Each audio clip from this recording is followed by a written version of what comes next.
Oke, Shalom, selamat malam Bapak Ibu Guru. Salam sehat untuk kita semua. Salam, selamat malam. Malam Kak Fasil. Malam Kakak. Selamat malam Kakak. Kita bertemu lagi malam ini. Kita akan membahas tentang RTL atau Rencana Tindak Lanjut Program Pengembangan Kompetensi Guru Pendidikan Jasmani, Olahraga dan Kesehatan. Jadi malam ini kita 1 JP atau 45 menit. Lalu untuk mengawali kegiatan kita malam ini, mari kita bersama-sama berdoa mulai.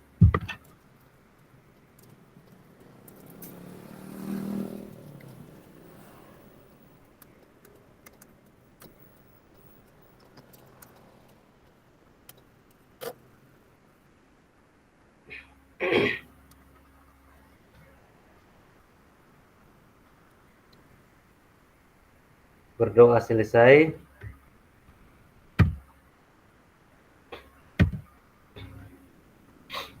ya Bapak Ibu. Mana? Ibu Putri. Ada aku telepon dia belum angkat. Oh, bayar nomor berapa ini nomor itu? Pak Erens bocor. Aduh sorry Kak. Ya Bapak Ibu, tenangkan hati dan pikiran, arahkan semua perhatian untuk fokus belajar, munculkan rasa syukur, ingin tahu dan kebajikan.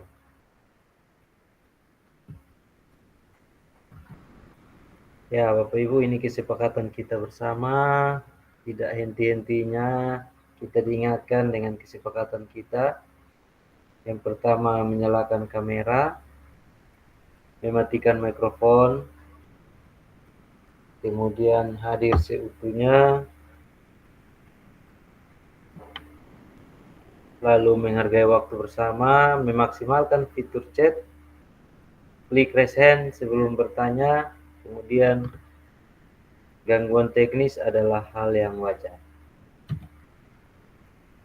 Nah Bapak Ibu, tujuan dari sesi kita kali ini adalah merefleksikan pembelajaran modul 3, memahami penugasan rencana tindak lanjut. Ini agenda kita pada sesi ini. Yang pertama, pendahuluan itu terdiri dari kesiapan belajar, penyampaian tujuan, komitmen belajar 5 menit, refleksi awal 10 menit, penyampaian RTL atau pengantar tugas RTL, penilaian lini masa itu 20 menit, kemudian diskusi dan tanya jawab RTL 7 menit, penutup 3 menit.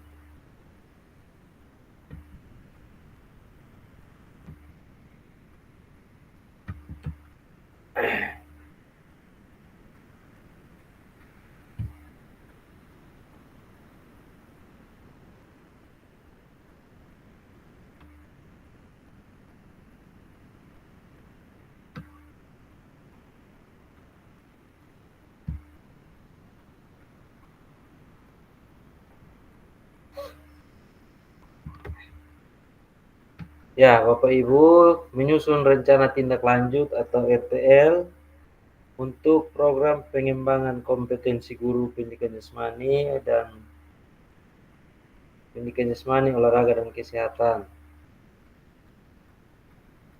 Ada beberapa hal yang perlu dipertimbangkan, yaitu yang pertama, melakukan evaluasi program, apa saja yang sudah berhasil dicapai dari program ini, kemudian identifikasi capaian yang konkret baik dari sisi guru maupun siswa. Apa saja kendala yang dihadapi selama pelaksanaan program, analisis kendala secara mendalam baik dari segi internal maupun eksternal. Kemudian apa saja harapan dan masukan dari para peserta program. Kemudian yang kedua, tujuan RTL. Apa tujuan utama dari rencana tindak lanjut ini? Misalnya ingin meningkatkan kualitas pembelajaran PJOK lebih luas atau meningkatkan kompetensi guru dalam bidang tertentu. Atau tujuan yang lebih spesifik lagi seperti meningkatkan kemampuan guru dalam merancang pembelajaran yang inovatif atau meningkatkan minat peserta didik terhadap olahraga. Kemudian sasaran rencana tindak lanjut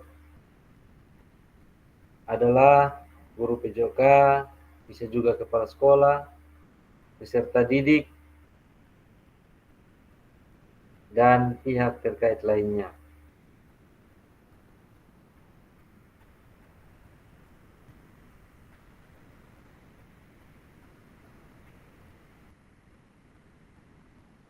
Kegiatan tindak lanjut, kegiatan apa saja yang dilakukan untuk mencapai tujuan RTL? Misalnya mengadakan workshop lanjutan atau membuat komunitas belajar atau mengembangkan materi pembelajaran yang lebih baik melalui PowerPoint. Kemudian siapa yang bertanggung jawab untuk kegiatan tersebut?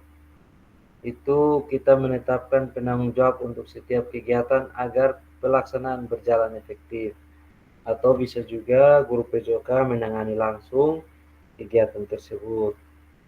Misalnya kegiatan ini berkaitan dengan olahraga, ya boleh-boleh saja.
Ya, Bapak Ibu,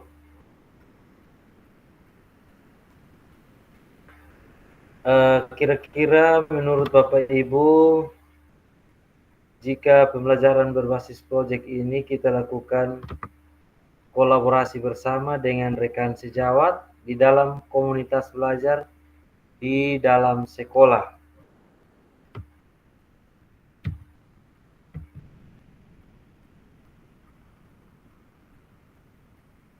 Kalau kita kaitkan kembali materi kita kemarin terkait dengan pembelajaran proyek, jadi memang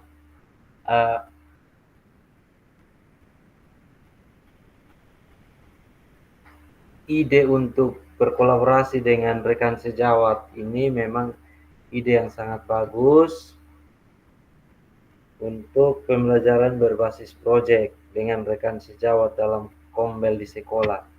Jadi kolaborasi akan memberikan banyak manfaat, baik bagi guru maupun peserta didik. Jadi ada beberapa keuntungan yang dapat diperoleh dari kolaborasi pembelajaran berbasis proyek dalam kombel, seperti pengembangan kompetensi guru itu melalui berbagi best practice atau praktik. Iya, Mama Karolin, silakan. Berbagi praktik baik, guru dapat saling berbagi pengalaman, ide, dan sumber daya untuk meningkatkan kualitas pembelajaran. Kemudian yang kedua, guru dapat belajar bersama dalam merancang, melaksanakan, dan mengevaluasi proyek.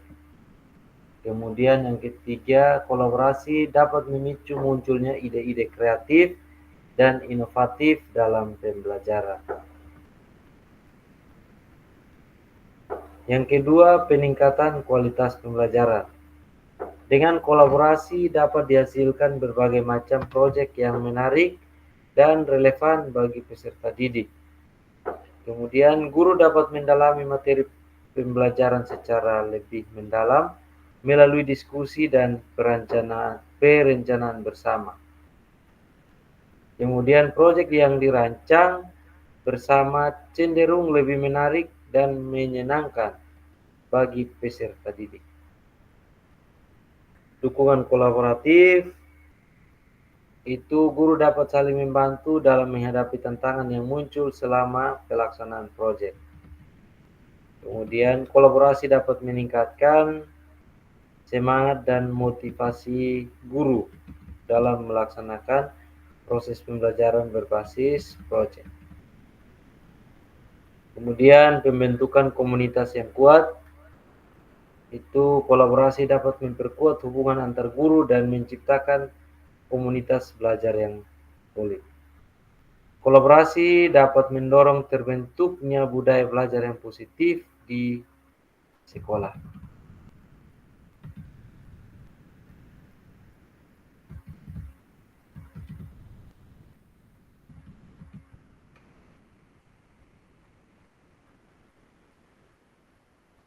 Jadi memang kolaborasi pembelajaran berbasis proyek dalam komunitas belajar di sekolah ini merupakan langkah yang sangat positif ya Bapak Ibu untuk meningkatkan kualitas pembelajaran, meningkatkan rasa persaudaraan melalui praktik-praktik baik.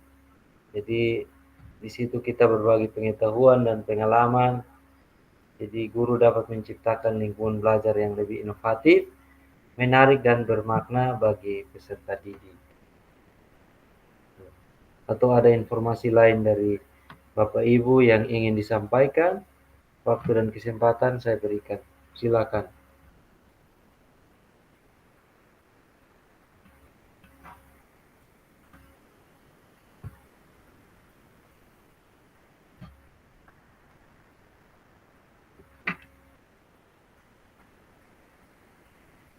Kakak Vela mungkin terkait dengan pertanyaan. Bagaimana menurut Bapak Ibu jika pembelajaran berbasis proyek kita lakukan kolaborasi bersama dengan rekan sejawat di dalam Kombel? Apakah baik atau tidak? Kalau baik alasannya apa? Kalau tidak sesuai alasannya apa? Atau dari Pak Erens? Silahkan.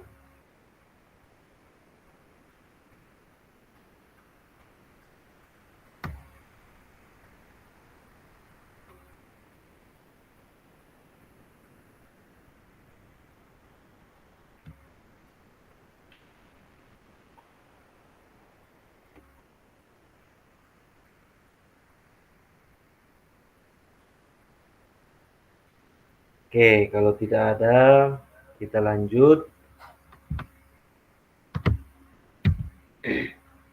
Pertanyaan yang kedua, bagaimana pelibatan komunitas atau rekan sejawat untuk meningkatkan kualitas pembelajaran?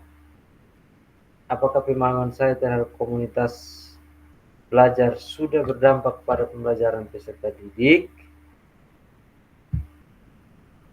Ya, jadi pelibatan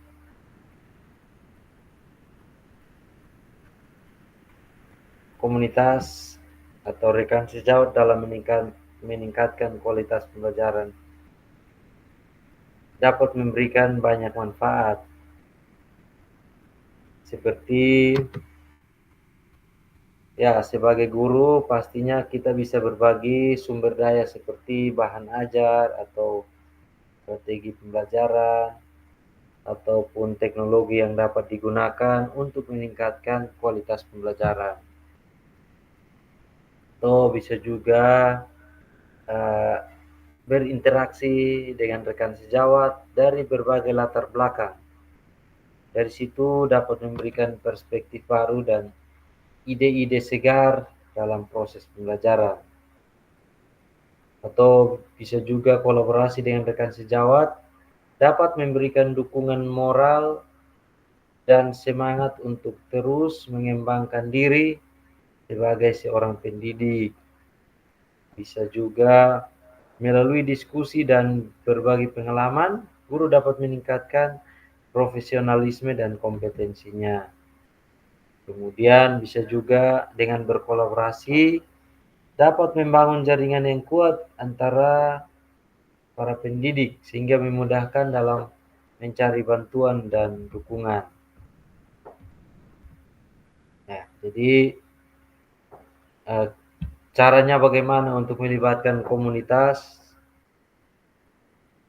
atau rekan sejawat dalam suatu kegiatan itu bisa melalui pertemuan rutin yang sudah disepakati bersama untuk berbagi pengalaman, mendiskusikan masalah pembelajaran, merencanakan kegiatan pengembangan profesional atau kegiatan olahraga dan lain-lain.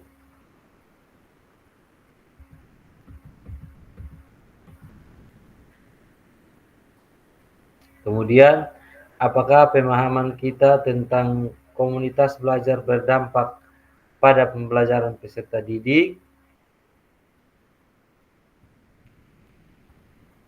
Nah, jadi jika pemahaman kita tentang Kombel telah mendorong kita untuk aktif berpartisipasi dalam komunitas belajar, menerapkan ide-ide baru yang diperoleh dari komunitas dalam pembelajaran, berkolaborasi dengan rekan sejawat dalam merancang kegiatan pembelajaran, terus belajar dan mengembangkan diri sebagai seorang pendidik, maka sangat besar kemungkinan bahwa hal ini akan berdampak positif pada pembelajaran peserta didik.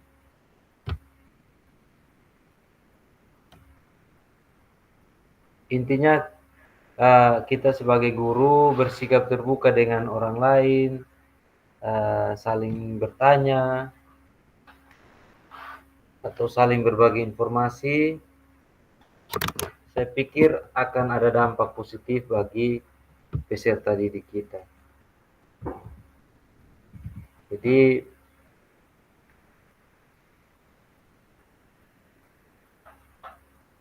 beberapa tanda bahwa pemahaman kita sebagai guru tentang komunitas belajar telah terdampak positif itu bisa kita lihat dari peserta didik lebih terlibat aktif dan semangat dalam belajar. Atau kita sebagai guru mampu menciptakan kegiatan pembelajaran yang lebih menarik.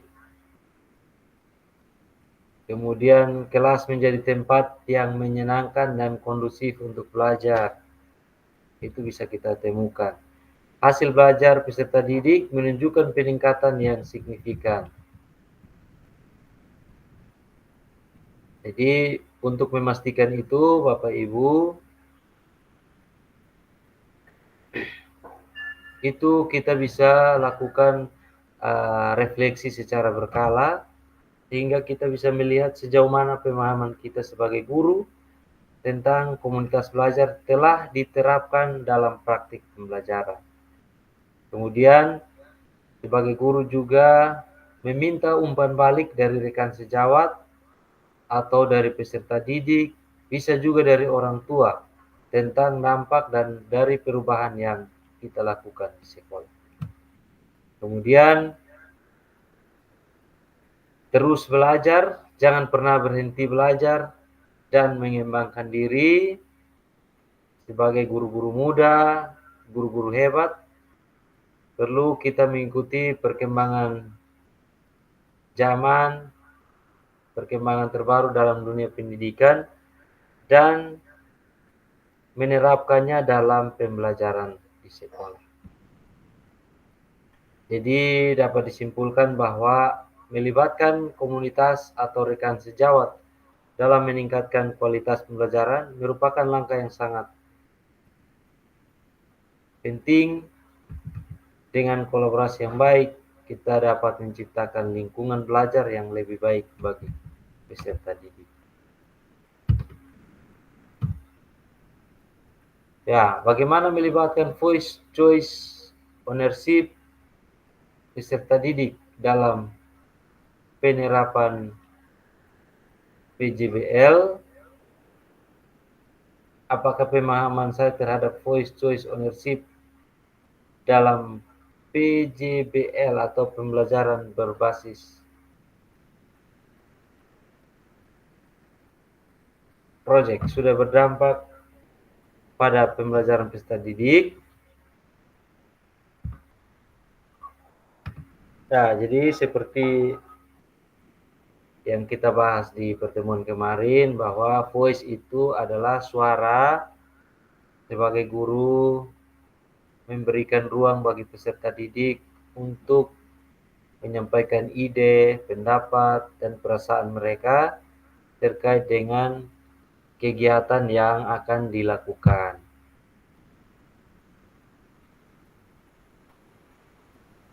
Jadi untuk kegiatan RTL ini, jangan lupa pertemuan awal itu melibatkan peserta didik. 1 atau 2, 3 orang boleh. Kemudian choice atau pilihan, kita memberikan kesempatan kepada peserta didik untuk memilih topik atau metode atau memilih kegiatan yang ingin kita lakukan di sekolah. Jadi caranya adalah kita menyediakan berbagai pilihan topik, kemudian membiarkan siswa memilih kelompok kerja, memberikan fleksibilitas, dan memilih alat atau sumber daya. Itu choice. Kalau ownership atau kepemilikan, itu guru membuat peserta didik merasa memiliki proyek tersebut atau kegiatan tersebut, sehingga mereka bertanggung jawab atas keberhasilannya atau prosesnya. Jadi cara mewujudkannya itu dengan melibatkan siswa dalam perencanaan. Berarti dari rencana awal kita sudah libatkan siswa, kemudian pelaksanaannya juga kita libatkan siswa, dan evaluasi kegiatan kita juga libatkan mereka, kemudian memberikan umpan balik yang konstruktif.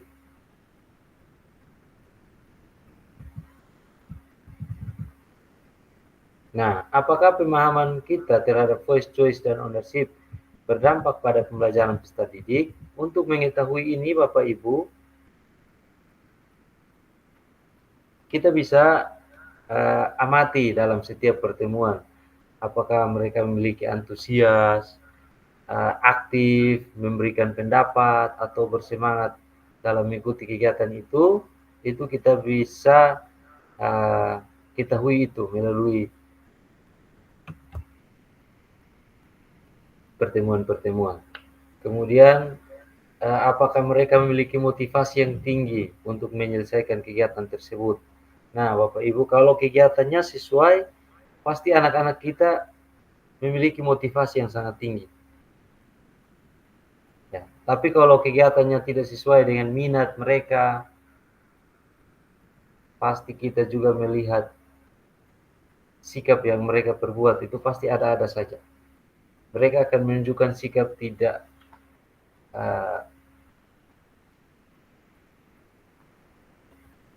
tidak memiliki motivasi, tidak memiliki semangat, dan lain sebagainya, malas untuk mengikuti. Nah, kemudian, apakah hasil karya siswa menunjukkan kreativitas, kedalaman pemahaman, dan kemampuan pemecahan masalah? Ya, ini juga bisa kita lihat di pertemuan-pertemuan itu, Bapak Ibu.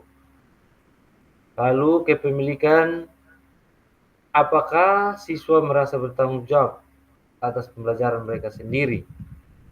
Nah, jadi jika kita melihat adanya peningkatan pada indikator-indikator di atas, maka dapat disimpulkan bahwa pemahaman kita sebagai guru mengenai voice, choice, dan ownership telah berdampak positif pada pembelajaran peserta didik. Jadi sebagai tips tambahan juga, kita memulai dengan langkah-langkah kecil. Jadi awalnya kita tidak perlu langsung menerapkan semua konsep sekaligus. Kita mulai dengan memberikan sedikit lebih banyak ruang bagi siswa untuk memberikan suara dan pilihan mereka. Dari situ kita bisa membuat keputusan atau menarik kesimpulan.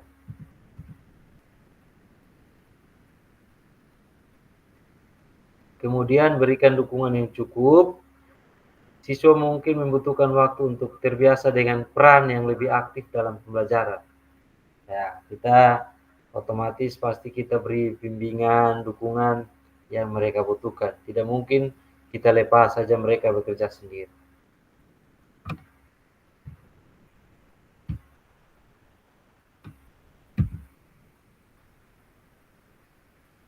Ya. Kemudian Bapak Ibu, paradigma perubahan diri dan kelas dalam PJOK, keterampilan pedagogi guru PJOK yang berpusat pada peserta didik, keterampilan menggerakkan rekan sejawat.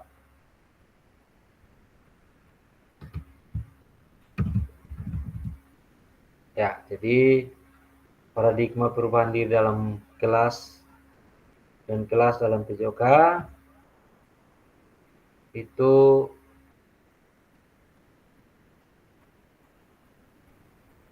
paradigma memahami diagram yang kita sajikan memberi gambaran yang menarik tentang transformasi yang diharapkan dalam pembelajaran PJOK.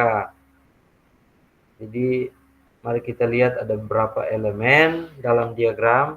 Yang pertama, paradigma perubahan diri dan kelas. Artinya ada pergeseran paradigma dari model pembelajaran tradisional ke model pembelajaran yang lebih aktif, kreatif, dan berpusat pada peserta didik. Jadi guru PJOK tidak hanya menjadi penyampaian materi, tetapi juga fasilitator pembelajaran yang merangsang peserta didik untuk berpikir kritis, kreatif, dan kolaboratif. Tujuannya membentuk peserta didik yang tidak hanya sehat secara fisik, tetapi juga memiliki karakter yang kuat, keterampilan sosial, dan kemampuan berpikir kritis. Yang kedua, keterampilan pedagogi guru PJOK yang berpusat pada peserta didik. Artinya guru PJOK perlu memiliki keterampilan khusus untuk menciptakan lingkungan belajar yang kondusif bagi peserta didik untuk aktif terlibat dalam pembelajaran atau kegiatan. Ya, jadi contoh-contoh keterampilan itu seperti ya selain keterampilan kita sebagai guru PJOK terkait cabang-cabang olahraga, keterampilan yang lain seperti sebagai guru kita harus mampu menyesuaikan pembelajaran sesuai dengan kebutuhan dan gaya belajar peserta didik. Itu juga keterampilan. Kemudian mendorong peserta didik untuk bertanya, mencari jawaban, dan membangun pengetahuan sendiri. Kemudian menggunakan penilaian untuk memantau perkembangan peserta didik dan memberikan umpan balik yang konstruktif atau biasa disebut dengan assessment for learning.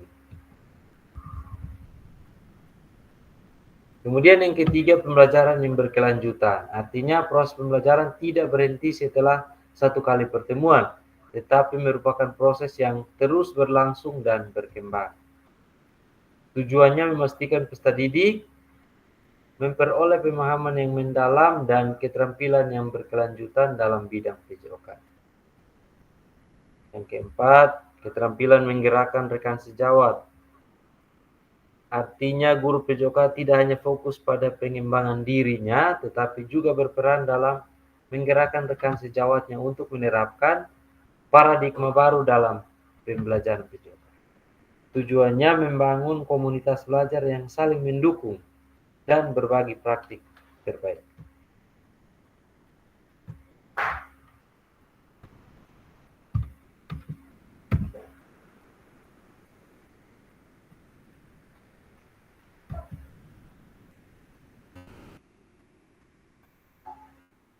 Ya,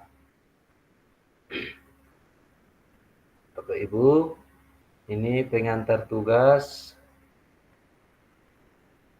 Salah satu kompetensi seorang guru PJOK di era Merdeka Belajar adalah mampu merancang, melaksanakan, dan mengevaluasi program atau kegiatan di sekolah agar memiliki dampak positif bagi peserta didik, baik dampak jangka menengah maupun jangka panjang.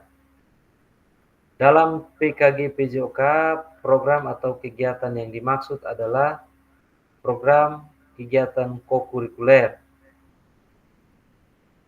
Untuk selanjutnya, Ibu Bapak diminta untuk menyusun sebuah rencana tindak lanjut atau RTL agar Ibu Bapak mampu memfasilitasi pembelajaran PJOK yang berpusat pada peserta didik dengan melibatkan komunitas belajar di sekolah. Ya. A. Pengantar tugas. Sebelum merancang program atau kegiatan, Bapak Ibu perlu melihat kembali visi guru PJOK yang berpusat pada peserta didik. Mengajak rekan sejawat untuk menjalankan program atau kegiatan, serta memanfaatkan dan memberdayakan aset yang dimiliki daerah maupun sekolah. RTL yang dikembangkan Bapak Ibu bersama rekan sejawat di sekolah merupakan salah satu kompetensi kunci yang diharapkan muncul pada peserta program PKG PJOK. Adapun penilaian tugas ini meliputi tujuan program, kelengkapan rencana dalam struktur program, keterlibatan komunitas, dan rencana evaluasi program. Keseluruhan aspek tersebut akan diamati dan dinilai oleh fasilitator berdasarkan unggah tugas yang meliputi 1. Bahan tayang perencanaan berbasis proyek melalui Kombel. Bukan yang sudah berjalan ya Bapak Ibu, mungkin kegiatan baru. Yang kedua, mencantumkan notulen atau catatan diskusi KBS terkait RTL PJOK. Bahan tayang perencanaan berbasis proyek melalui Kombel. Yang ketiga, dokumentasi kegiatan berupa video atau foto kegiatan dan dokumen lain yang relevan seperti absen mungkin. Jadi saya contohkan kayak saya punya kemarin itu saya buat PowerPoint terkait di dalam PowerPoint itu ada judul kegiatannya, kemudian tujuan, terus kita menyampaikan kegiatannya seperti apa, kemudian dilakukan setiap hari apa atau kapan, kemudian apa lagi, tantangan yang mungkin kita temukan nanti, itu apa-apa saja kita sampaikan. Ya, bagian B, rencana tindak lanjut. Menurut Sukanratnakar, rencanakan langkahmu selanjutnya karena setiap langkah berkontribusi terhadap tujuanmu. Enak. Jadi ini tugasnya mandiri Bapak Ibu ya. Rencana tindak lanjut atau RTL, perencanaan berbasis proyek melalui komunitas belajar. Nanti kalau sebentar masih ada waktu, coba-coba kita cek kembali kita punya. kita lihat sama-sama.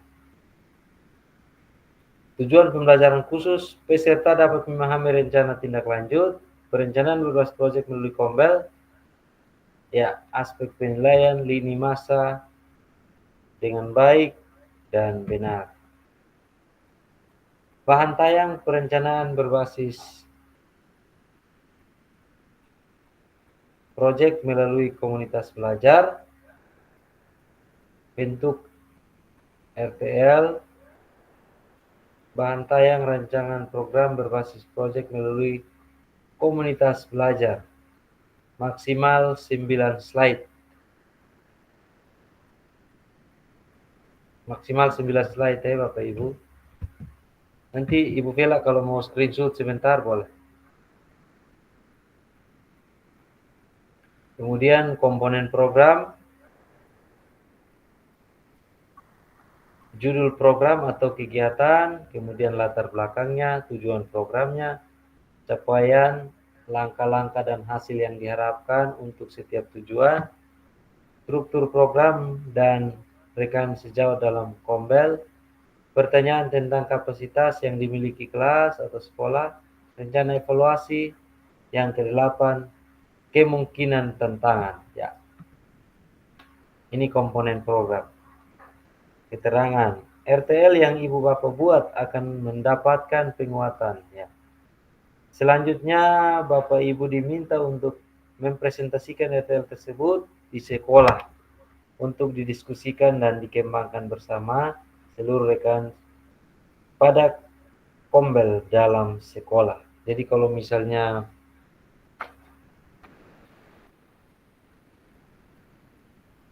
pada saat presentasi itu ya bisa melibatkan beberapa guru dan siswa perwakilan kelas seperti ketua atau wakil kelas boleh.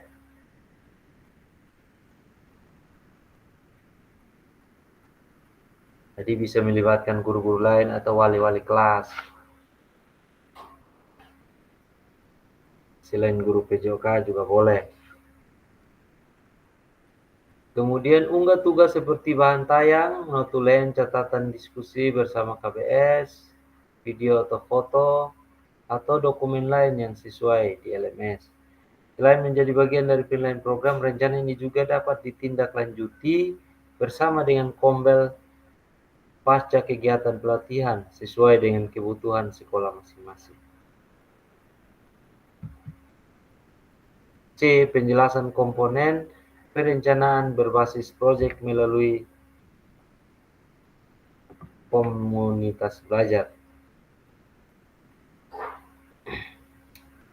Ya, judul program kegiatan berkenaan perencanaan berbasis proyek melalui Kombel.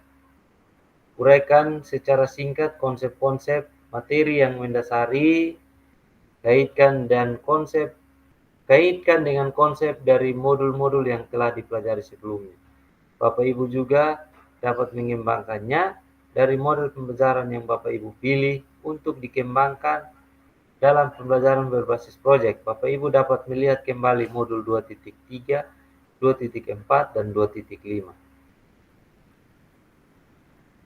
Yang SEM, pendidikan gerak, dengan pendidikan kebugaran. Ya, latar belakang, pastikan dalam latar belakang Bapak Ibu menjelaskan bagaimana suara pilihan dan kepemilikan murid akan dipromosikan dan didorong dalam program tersebut. Jelaskan konteks program. Ini harus mencakup karakteristik sekolah atau Kombel dalam sekolah dan informasi yang relevan tentang aset-aset yang ada. Berdasarkan pemetaan aset, kaitkan dengan yang telah Bapak Ibu lakukan sebelumnya. Nyatakan kondisi kesenjangan atau kebutuhan di lapangan atau minat terhadap program atau kegiatan tersebut. Sumber informasi tentang kondisi bisa diambil misalnya dari hasil survei atau interview dengan orang tua murid, data pencapaian murid atau pemetaan aset.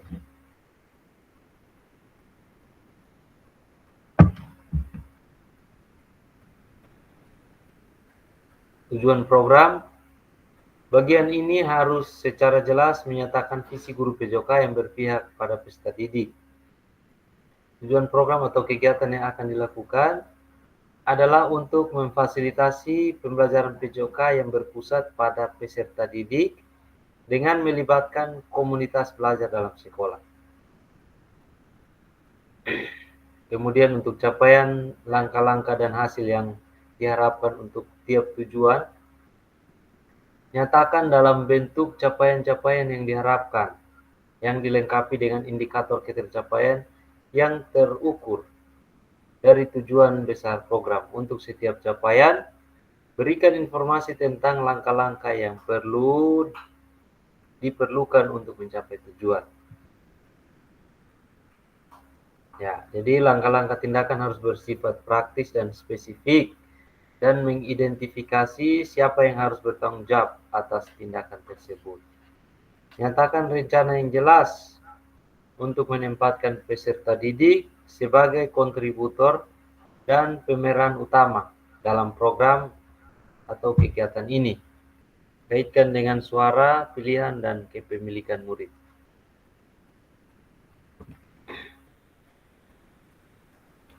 Seperti pada saat kita sama-sama mempelajari SEM, Road Education Model, peserta didik yang sudah dibekali dan siap juga memungkinkan untuk berkontribusi di dalam perencanaan pembelajaran berbasis proyek itu sendiri. Artinya proyek tersebut bisa saja terlihat sederhana, tetapi peserta didiklah yang menjadi pemeran utama dari mulai perencanaan hingga menyelesaikan tantangan di dalam proyek. Guru melakukan pendampingan selama proses proyek.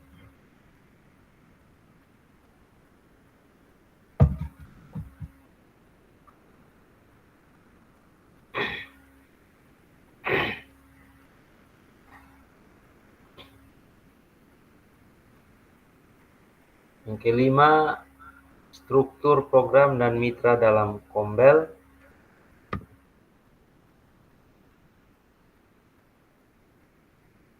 Program atau kegiatan yang dibuat merupakan sebuah program kegiatan kokurikuler di sekolah.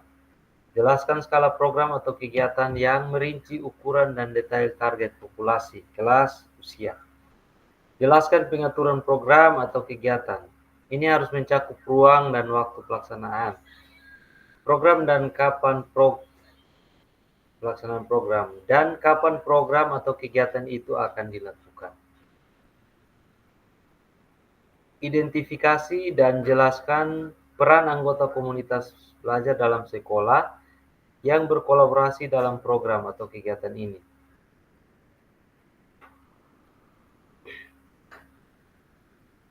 Contoh struktur dan rekan sejauh dalam KBS. Contoh nama proyek, Yuk Gerak.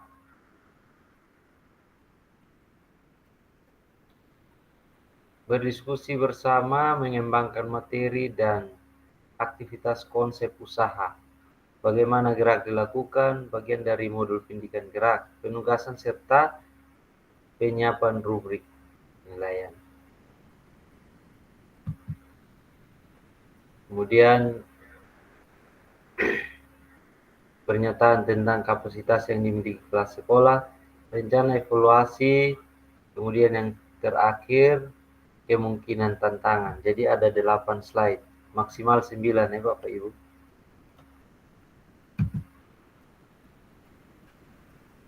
Ya, ini aspek penilaiannya. A. Tujuan program, kelengkapan rencana dalam struktur program, keterlibatan komunitas dalam sekolah, kemudian D. Rencana evaluasi program.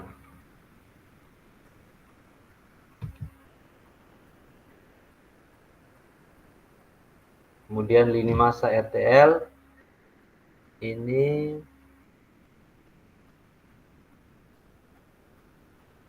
penyusunan RTL itu mulai besok dan seterusnya itu ada 6 hari. Ada 6 hari.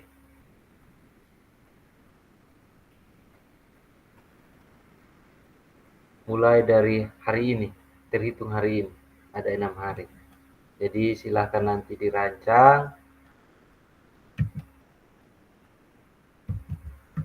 Ya, mungkin ada yang mau ditanyakan atau disampaikan oleh Bapak Ibu, silahkan terkait dengan RTL.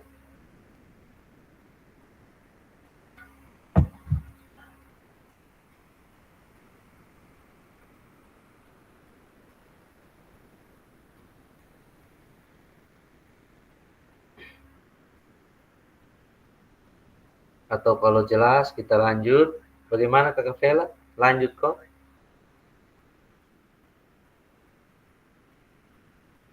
Mau bertanya, Pak, Ya, silakan Kakak.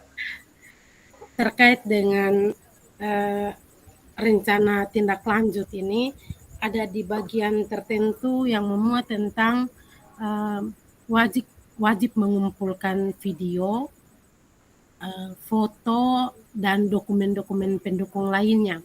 Apakah kalau misalnya kita membuat video saja yang disertakan, lalu kemudian apakah kalau hanya ada foto-foto saja yang disertakan atau absen saja yang disertakan itu sudah sah, atau memang semua itu item-item itu harus dipenuhi? Oke, ya. Terima kasih pertanyaannya. Lebih bagus semuanya disertakan. Lebih bagus semuanya disertakan.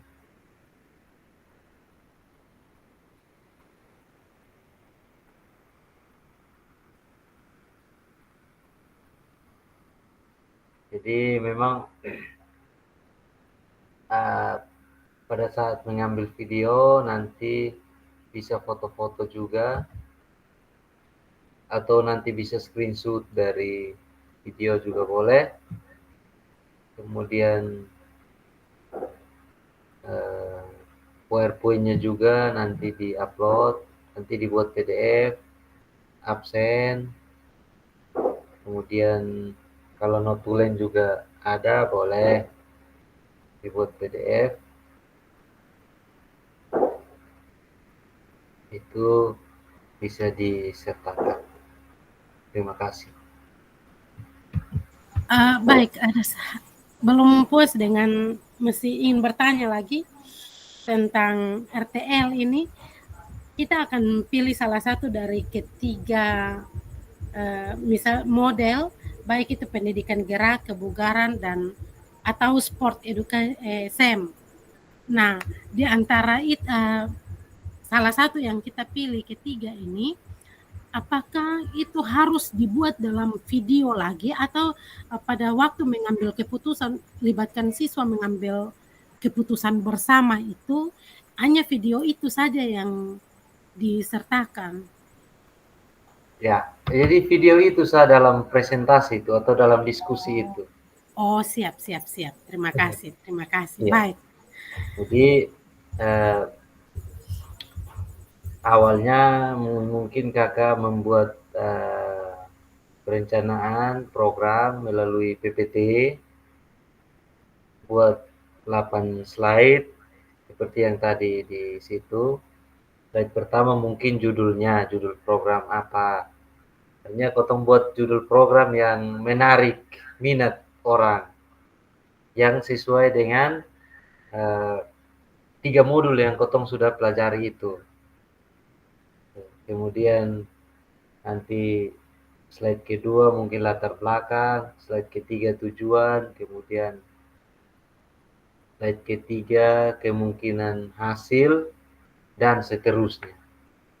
Itu maksimalnya 9 slide.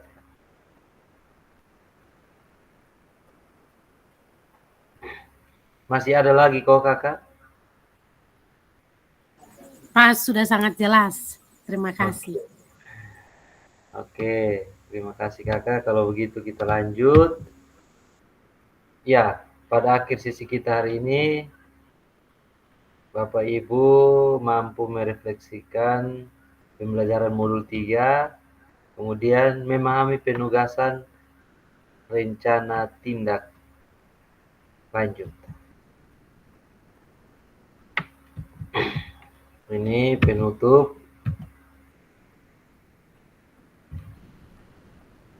Ini ada pantun, mah. Pak Bin Makel ada kok. Biar Pak Bin Makel yang baca, kayaknya seruin. Pak Bin Makel, sudah sampai kok.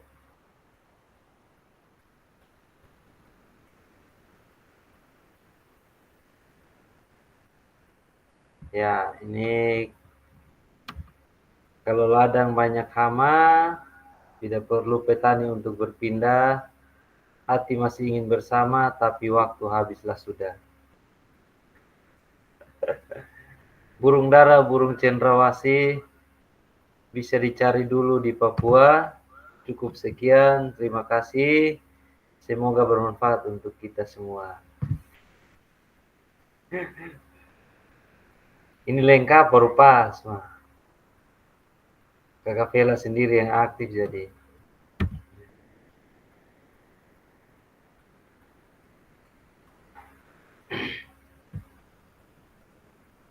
Oke, terima kasih. Kakak Vela. Mungkin selanjutnya kita tutup kegiatan kita dengan doa. Setelah itu baru mau lanjut cerita-cerita boleh. Oke, mari kita berdoa.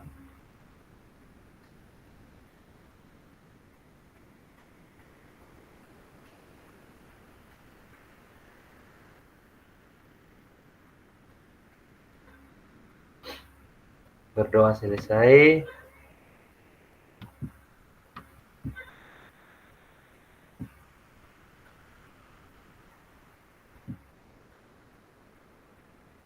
Ya, kakak potong foto bersama. Kakak bisa ambil kasih kita.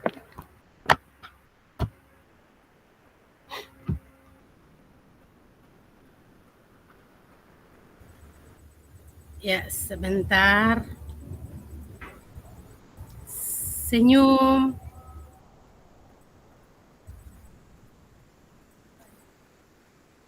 Oke. Sudah kok kakak? Sudah. Oke, terima kasih banyak kakak Vela. Kita kasih mati rekam dulu.